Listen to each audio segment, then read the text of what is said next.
మత్తయి సువార్త 7th page.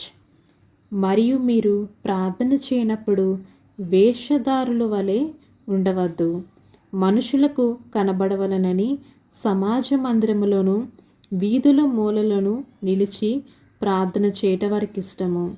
వారు తమ ఫలము పొంది ఉన్నారని నిశ్చయముగా మీతో చెప్పుచున్నాను.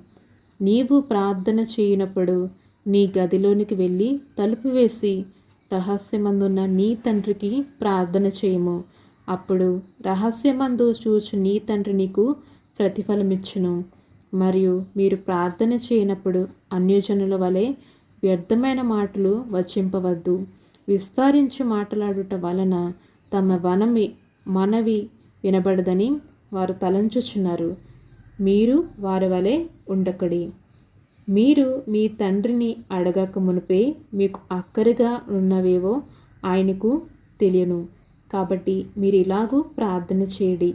పరలోకమందున్న మా తండ్రి, నీ నామము పరిశుద్ధపరచబడును గాక, నీ రాజ్యము వచ్చును గాక, నీ చిత్తము పరలోకమందు నెరవేరునట్లు భూమి మీద నెరవేరును గాక.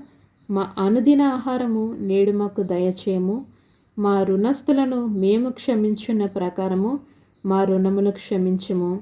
మమ్మను శోధనలోనికి తేక దుష్టుని నుండి మమ్మను తప్పించుము. మనుషుల అపరాధములు మీరు క్షమించిన ఎడల మీ పరలోకపు తండ్రియు మీ అపరాధములను క్షమించును. ఆమేన్.